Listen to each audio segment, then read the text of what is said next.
রবীন্দ্র রচনাবলীর নবম খণ্ড দিয়ে চাপা দেওয়া সুইসাইড নোট, ছেলেকে লেখা। লিখে হাতে ব্লেড নিয়ে বাথরুমে ঢুকেছিলেন মাস্টার মশাই। দুপুরবেলা কাজের লোক দরজার তলা দিয়ে রক্ত আসছে দেখে চিৎকার করে ওঠে। ছেলেকে লেখা এই তার প্রথম ও শেষ চিঠি। অরণি, আমি বিশ্বাস করি সন্তান পবিত্র জলের মতো।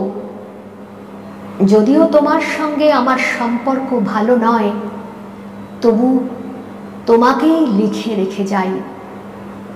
গত 2 বছর তোমার মায়ের চিকিৎসা বাবদ আমার যৎসামান্য সঞ্চয় আপাতত নিঃশেষিত।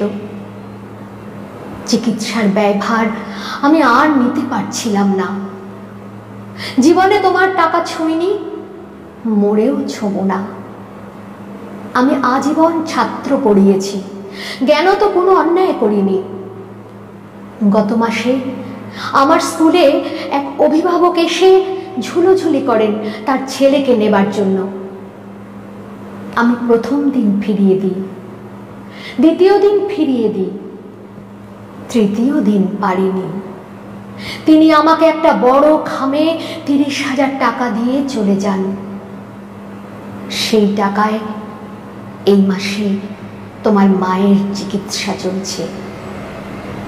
জানি না তিনি বাড়ি ফিরবেন কিনা কোনোদিন। ফিরলে বলো, পৃথিবীতে আমার বেঁচে থাকার অধিকার চলে গেছে। ইতি, বাবা। যখন সারাটা দেশ দাঁড়িয়ে আছে টাকার ওপর, তখন রবীন্দ্র রচনাবলী দিয়ে চাপা দেওয়া একটা সুইসাইড নোট।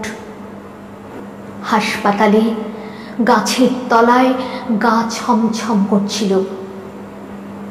এগিয়ে গেলাম সাদা কাপড়ে ঢাকা মাস্টার মশাইয়ের দিকে, একটু বেরিয়ে থাকা পা দুটোর দিকে।